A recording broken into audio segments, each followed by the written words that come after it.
All right. Today we have to do things a little bit differently. We're going to react to an interview with Robert Picardo where he's talking about why Starfleet Academy got canceled.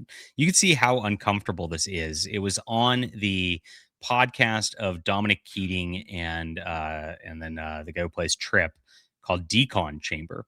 And very uncomfortable all the way around, awkward. You could see just how seething Picardo is in this interview about this.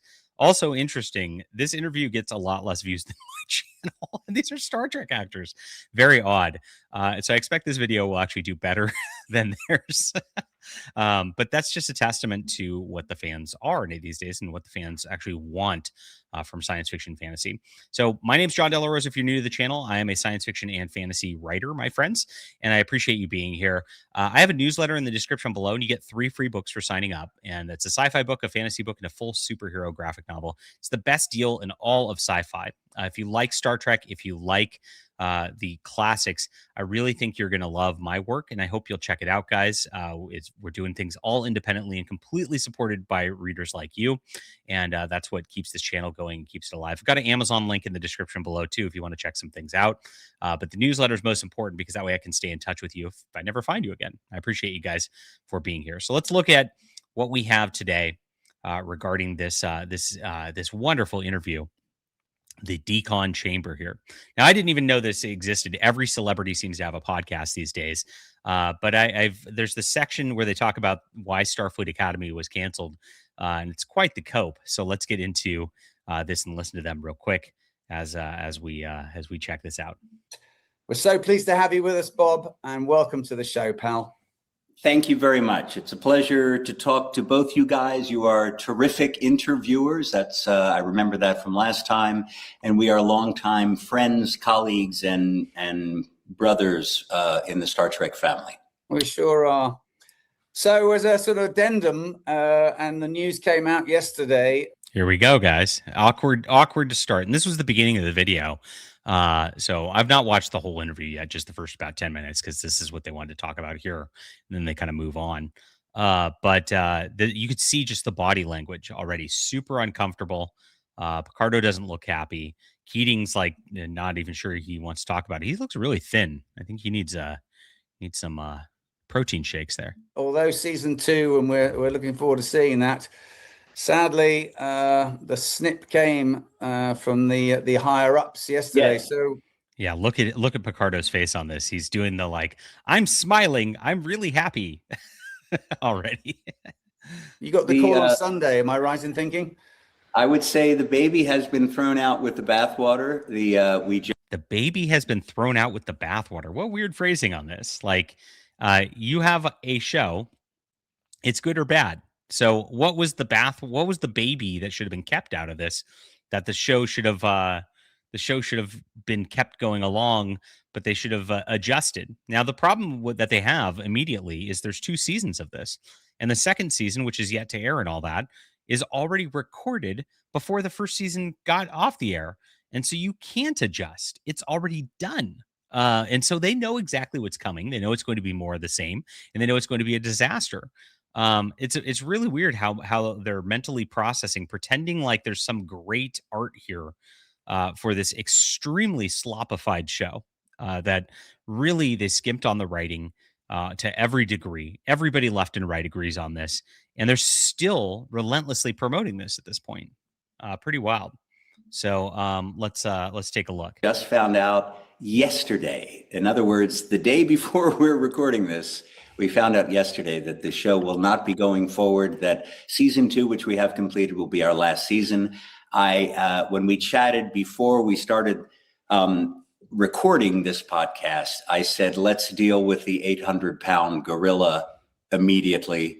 Yeah, they just want to get this out of the way, guys, because it's painful. So rather than talk about it as if it hadn't happened, we got the whole cast got an email from Alex Kurtzman's assistant saying that all the now they got an email from the assistant. Interesting, but they get called into a Zoom call. This will be fun. Producers would like to have a Zoom meeting with us this past Sunday at 4 p.m. and it sounded a little ominous, a little sad. And it turned out to be the moment we saw everyone's face on the Zoom, with all of the cadets, by the way. With one exception, the cadets were all together in one of their apartments in Los Angeles, all sitting together, which just shows their tremendous solidarity and affection they developed over the course of shooting the 2 seasons. And Alex, our leader, Alex Kurtzman, along with Noga Landau, Gaia Violo, and the other producers, Tunde. And so look at the production crew, guys. We've got Alex Kurtzman. We got 2 woke white women, and of course, then a diversity hire. So this is exactly why it failed right here. I mean, the people at the top were hired for diversity and hired for their identity rather than actually being real science fiction writers and the like. Remember, they could have hired Andy Weir. They wouldn't do it. Right. This is a lesson in diversity hires and just how it just destroys everything it touches every single time. Aaron Byers, all of the team at Secret Hideout, which is Alex Kurtzman's production company, were there. And as I said, it was written all over their faces that we were getting some bad news that was coming. Now, this is interesting, and it tells me, again, if you read between the lines here, Alex Kurtzman is clearly out at Star Trek. Otherwise, they wouldn't have done this, and they wouldn't be this sad about it, right? On a drop the next day, Monday, which is only yesterday, as of this moment. This was recorded last week. That we're speaking, that the show was not moving forward. It was sad. He said, he made it very clear that he was delighted with the show. He felt so strongly about the work we had done, how beautiful the show was, how everyone was doing their best work, and it had. and guys, this is the hubris of Hollywood. These guys have stuck themselves into a complete echo chamber. Alex Kurtzman only talks to the media that's paid by Alex Kurtzman about anything. And so they're paid to suck up to him. All the actors are paid to suck up to him. Like he's got a complete distance from any of the fans, anybody who cares about science fiction. It's just they're just in a bubble, and they don't even know. They don't even have any conception, even now, that their show was insufferably bad, and that the writing was horrible, and that there was nothing redeeming about it. They still haven't learned because of this. This is why Robert Picardo blocks me and blocks. I mean, I saw that it wasn't just me. Hundreds of people on X, anybody who didn't like Starfleet Academy, he was just blocking. And this is how they've all gotten themselves into over the last few years. This is why they're so deranged on politics all the time, because they don't talk to anybody else except for people who agree with them 100% on things. And that's a problem. As a writer, as a person who runs a business, if everybody was exactly the same and never gave me any feedback, and I just blocked anybody who gave me any kind of feedback on anything, I would not have a very good picture of like how to improve myself, of what audiences want. And the thing is, like, obviously this failed. Ratings were terrible. Reviews were terrible. The fans hated it. If they had any sort of class, they'd be like, look, we wanted to try something different. We thought we'd try to reach out to a different audience. It didn't work. We're sorry. We didn't mean, to offend the Star Trek fans. We'll do better next time, guys. And if we had a third season, we would have listened and had the feedback and actually incorporated some of that to actually make the Star Trek that you want, because we hear you. That's what customer service is. That's how normal companies act. And these are ideologues. And that's why they act like this. It was just great. It was fantastic. It was perfect. It was high art. I mean, this is insane. But this is where we're at these days. And this is why you can't even get through to them. Nothing to do with the quality of the show. Had nothing to do with the quality of the show. Well, I mean, the higher ups at Paramount would disagree with you, Robert Picardo. Enough people had found us. Not enough people had found us. So this is the lie that he's going to start spreading, guys. Now I'm going to let him go, and then I'm going to react to it. This is pretty wild. He said, that the reason you'll hear is that we never cracked the top 10 shows in streaming, which is true. However, they so it was a ratings failure. Gave us literally 2 weeks or less after we aired our 10th episode. Now, yeah, because it's been out for 2.5 months, Robert Picardo. Usually shows, and this is always how it goes, do their best on the premiere, They slip and slip and slip, and then they get a big uptick that doesn't usually hit the premiere level by the end of the show. And that's kind of how it goes. And so you've had 2.5 months, and it's shown the decline, and the decline is steeper than it even looked. And the first episodes didn't even hit.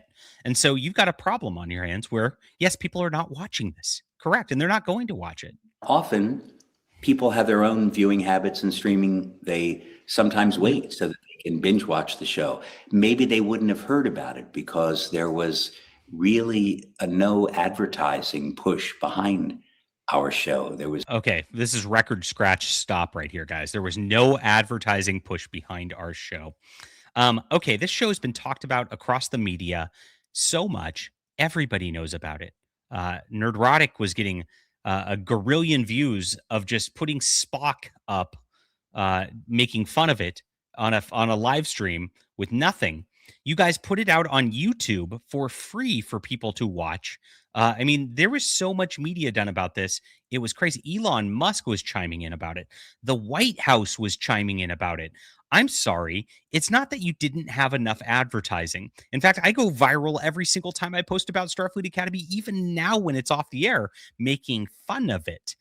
Everybody knows about this show, that it was out. There's no people out there who like didn't know there was a new Star Trek show.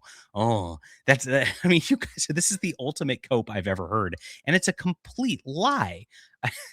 This had it may not have had a Super Bowl ad spot or something like that, but they didn't need it because the virality, like this was going around the internet like none other, and it's because of how cringe it was. That's the whole reason this is off the air. People hated this show from the get-go because it was a bad idea and it was poorly executed and it was woke AF, period. Like, I mean, it's like, are you guys still doing this now that the show's off the air? Now let's get to the comment, like, people might binge watch it now that it's done. Well, guess what? It is done. And people aren't binge watching it. It did not make the top 10 after the 10th episode.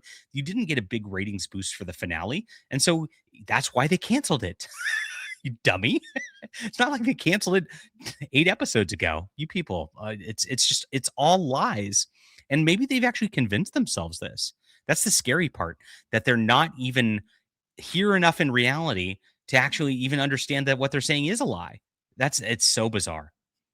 It's never, to my knowledge, a commercial on any broadcast television channel. Now this is a boomer booming, right? There wasn't a commercial on a broadcast television channel. Who has a broadcast television anything at this point?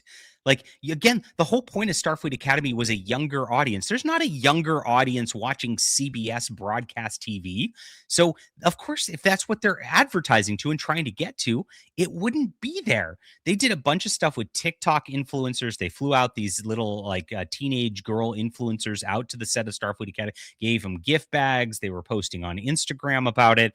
Yeah, they did their advertising to the new generation. This guy's just like, and I actually covered that because I thought, oh gosh, this is how we know this ahead of time. This is how we know this show is not for Star Trek fans. It was obvious at that point. On any other outlet. And I talked to so many people who said, oh, yeah, you have a new show. I where is it? I haven't found it. Doubt. I doubt that conversation ever happened. So in any case, for whatever reason, perhaps because our show was created during a prior administration. Now, this is where he kind of goes mask off that this was meant to be a political agenda show. And so when the people tell you it's not because it's woke that it failed, it's 100%. You saw the diversity hires in charge of it. This was created during a prior administration. This was made with peak DEI in mind. He's going to pivot this to talk about the administration of Skydance Paramount, not the administration. But that's what he means when he's talking about this. If you look at Robert Picardo's Twitter feeds, he's blaming Trump for this failing. At CBS Paramount. For whatever reason. See, he's so Trump deranged. It's Trump's fault that Starfleet Academy failed. They decided to take a pause in new Star Trek, and that Star Trek will be reintroduced again after a period of. Ooh, look at that body language and how mad he's hunched over. He's mad, and this is their narrative. They're pausing Star Trek. Oh my God, we're losing all of Star Trek because we've lost Star Trek since before 2009. That was never real Star Trek, and nothing going forward has been real Star Trek since then. Let's be honest. So this regime needs out of here. We need to like do a Venezuela with Kurtzman, pick him up, put him somewhere else, and then rebuild Star Trek from the ground up. Fallow, period. Which, as we all know, is what happened after your guys' show. It brings you to the choir, mate. Now look at this. Yeah. Oh, so the cancellation of Enterprise being the same thing as the cancellation of Starfleet Academy. Note how they always try to tie it to different things. And the cancellation of Enterprise was a sad, tragic thing, and it had to do with the UPN network failing. It really didn't have anything to do with Enterprise as a show or anything like that. They had nothing helping it on that entire network. This is something different because you got Tyler Sheridan shows working on Paramount Plus. They're crushing it. Starfleet Academy just is not getting picked up because nobody's watching it. Period. No, yeah, we know the smart of cancellation well before its time. That's for sure. I feel like the cooler, Bob, because a couple of years ago I interviewed Doug Jones on the ship, and they had found out an hour previous to that they had been canceled, and now I'm talking to you. So Connor, Angel of Death Trenier. He wields his mighty, what is it, a scythe or something? Yes. oh, it's right here. I can grab it. The franchise killer. Connor, the franchise killer. Anyway, so I listen. I also, speaking of killing franchises, I was also in Stargate Atlantis. I was a season regular. The season before that got canceled too. So it might not just be you, Connor. It could be the two of us working together. That's an interesting theory right there, but I'll leave it alone. You stink of cancellation. Yeah. Well, I have to say, I saw the whole show, season 1, and this is where it gets funny. Again, it's very awkward. You can see these guys are having a very awkward conversation with this and are not comfortable with it in the least. They're Picardo's mad. The guys up top feel like they're tiptoeing, and you can hear Dominic Keating now. He'll talk about why the show, and he's definitely doing that. Like, I got to be polite about this, and I'll phrase this very carefully. Watch this. I really liked it a lot. I really liked it a lot. Okay. I'll be honest with you. It took some warming up for me. So he didn't really like it a lot. Wait, the next comment's even better. The first 3 episodes, I was like, well, okay, this is a bit CW in space. Oof, there it is, guys. It's damning. This is not Star Trek. It's CW in space. And he is being polite to his guest for his work here, but very clearly he knows this show sucked. Because when you say it's CW in space, that is a statement. This show is a piece of dog poo, period. There were 2 scenes at the end of episode 3 that got my attention when the war faction and the cadet faction was sort of set up, and it got my attention. This is when people it's very interesting. Yes. to see. And look, Picardo knows it too, because he's like, okay, because remember, the emergency medical hologram was writing his holo novels, and everybody had to be polite about his This is the same thing. The planning and where this was going to go, and I got to say, by the end of it, it truly got my attention. And by the end of it truly got my attention too, Dominic Keating. Oh my God, this is so cringe. There was some, as you say, just fabulous acting going on. There was great acting. Yeah, you guys. Yeah, I mean, the lighting was neat. This is how you react when you don't have anything nice to say. It's so good.